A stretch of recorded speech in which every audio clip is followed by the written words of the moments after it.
I've had some of the worst trading really in the past 3 weeks.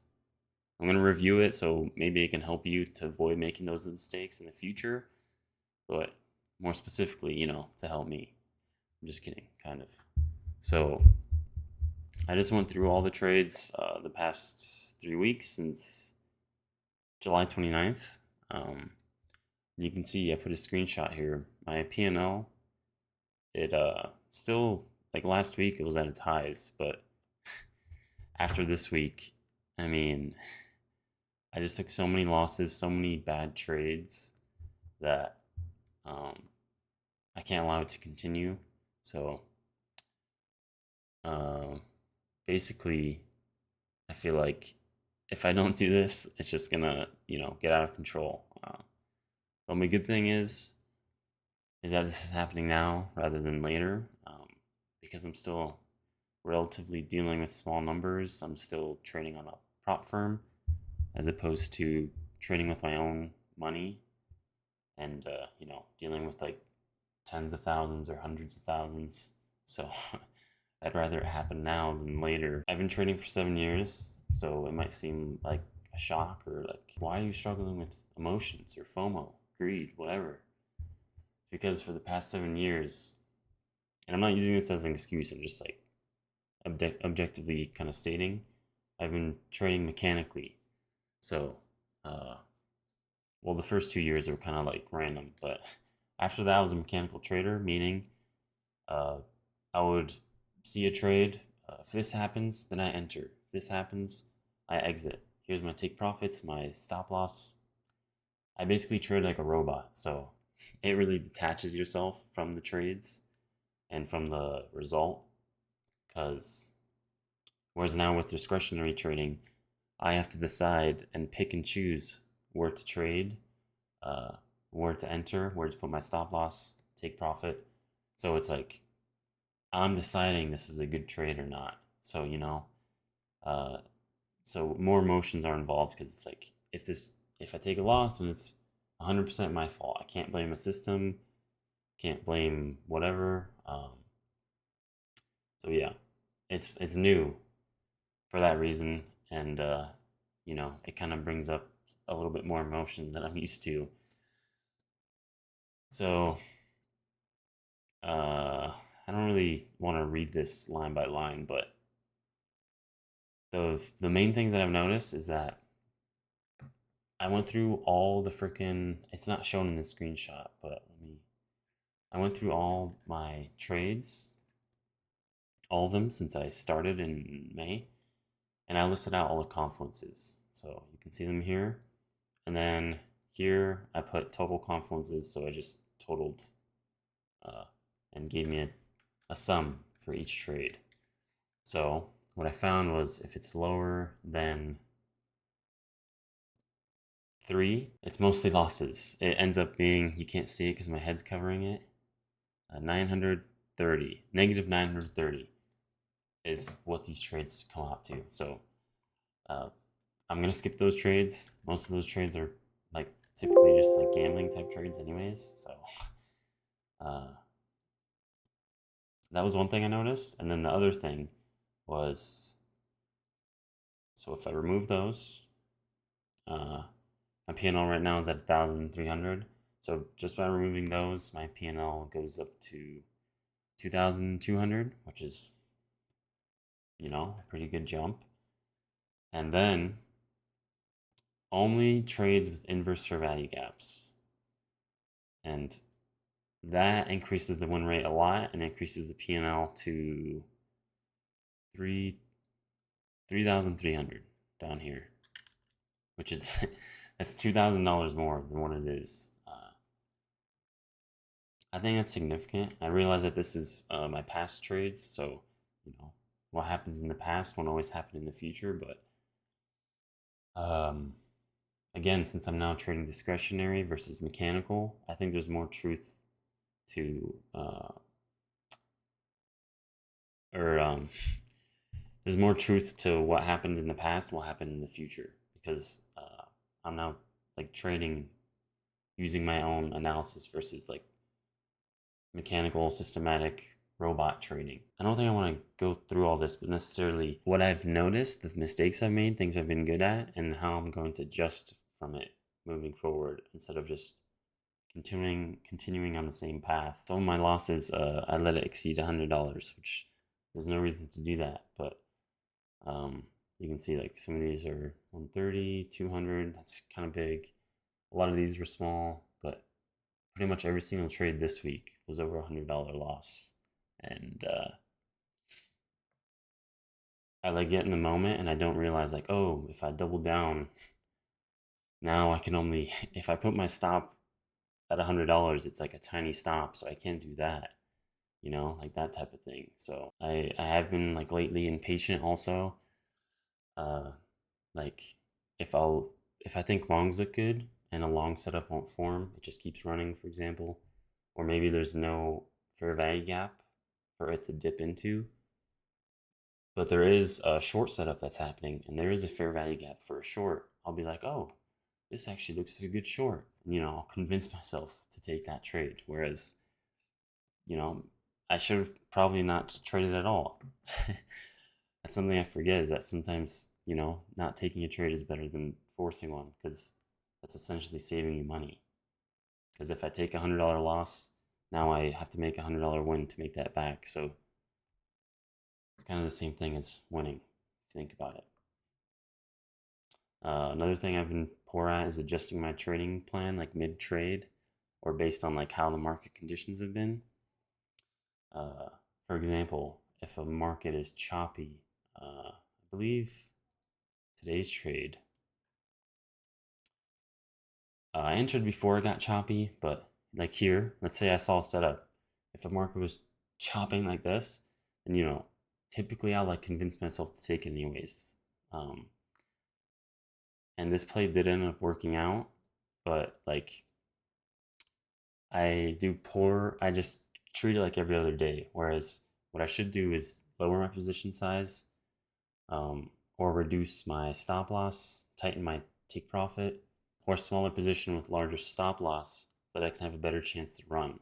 So, uh, pull up top step again, like today. Let's say I entered when it was chopping. Let's say it was chopping. I added, doubled down. What I should have done if it was chopping around, should have been like, okay, it's a choppy market. I'm not going to double down because then that means I have to lower my stop. And by lowering my stop in a choppy market, you're more likely to get chopped out. So uh, that's just an example of something I should work on and do in the future.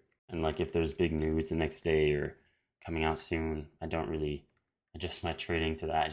I just trade all the time as if it's like the same every single day. I've taken so many losses the past 3 weeks. Look, there's literally only 7 wins. They've been good wins though. This is a good one. This one's decent, kind of small, average. This one's big. This one's good. This one was small. So like, it's crazy if you look at the top 2 weeks. Like, this still ended up being profitable and ended up with my P&L at its highs. Another thing I did was I went through and put this good trade column. I went through the screenshots of the trades and I put if I thought it was like a good trade or not. Obviously, this is hindsight, but uh, I think it was accurate enough for it to be like realistic and me not just saying yes to every single winner. But uh, if I filter for like most of the trades were no's. So that's 12 no's. And the P&L, they are all losses, obviously. That's $1,300 of losses if I just skipped all the no's. If I took the yeses only, there's still some losses in there, but I would have ended up positive 550, which again, dang it, my freaking head's covering it. 550. Uh, so it's just kind of like I took a lot of trades that I shouldn't have, you know, which sometimes in the moment, like this, for example, you won't, it's hard to not get tunnel vision. Be like, oh, you're like waiting, you're waiting, you're waiting, you're waiting. Like, oh, a big candle, let me enter. And then it freaking reverses, you know? Or you don't realize that, oh, it's actually chopping or consolidating. Maybe I shouldn't enter. Um, so, I mean, I can't expect myself to be perfect, but I mean, at least remove half of those, uh, and my P&L would be much better off, you know, which I think is doable. Those are the things that I've noticed. Going forward, I am going to use this. I made a pre-trade checklist. I'm just gonna basically go through and be like, okay, is there at least 3 confluences? Check that box. Is there at least an inverse value gap? Check that box, and a couple other things. There needs to be a strong displacement in and out or inverse value gap. Those are kind of equal to me. And then at least 3 confluences, and then confidence level above 6. Uh, and a couple other things. You can pause and read this, I guess, if you want. If I'm entering in choppy markets or whatever else that I might need to adjust to, I'm either going to use smaller position, tighter stop loss, or tighter take profits, or just, you know, not double down so I can keep that wider stop loss to give it a better chance. I want to go over every single trade each weekend and do analysis, kind of like I did this, which I just realized I didn't cover any of this, which I don't really care about. It's just, you know, I don't want people snooping. But I do have like the self analysis journal and the training journal, obviously. I do uh, weekly journaling, basically, uh, which I did for like the past 2 years. But since I went to Thailand, I fell off of from it. So I restarted that last week or 2 weeks ago. So that's something I want to do. And then since I am struggling with trading psychology and emotions, I also have notes in here on like trading psychology stuff um, from Tom Hugard and Mark Douglas. The third guy I really like is Brett Steenbarger. All those guys are like awesome. So I want to go over that this weekend. Spend at least an hour like doing something to improve my trading psychology or emotions. Like do some sort of exercise, visualization, journaling, something like that. And then going forward, I want to continue to stick to one trade per session and don't allow re-entries because I don't think it was on Nasdaq, but it was on MES this morning. You know, I'll see it set up. Yeah, like look at this. I'll see a freaking like I entered early here, and then I exited once the inverse rag gap didn't form. That was only $10 loss, but then here did it again, and that was a $40 loss, which that trade ended up working. Again, it just goes back to making dumb mistakes. I would go over all the trades, but that would be like a freaking hour-long video. So yeah, no more reentries. So that's going to cut out all those smaller size early entries and just focus on, okay, do I think enter now? Yes or no? Because all these other things I'm doing is freaking throwing me off and making me take all these small losses, which add up, and it also like affects my mental, I feel like. So yeah, that's the plan. Uh, I mean, I'm still green. It's just, you know, this is bad. If this happens one more week, I'm barely green. Happens a week after that, then I'm red. And my Top Step account, I started the week at 1,300 or something. Now it's only up 200, and I'm 750 away from blowing it. So at that point, I want to be super confident in my skills just yet to be consistently profitable, but I honestly think I'm there. It's just this is kind of proof that the only thing holding me back is myself and my mental game, which is kind of crazy. Um, so yeah, see how the next week goes, and then you know, do this as many times as I need to get there because I think it's worth it. And I think I have everything I need, know everything I need, have all the resources.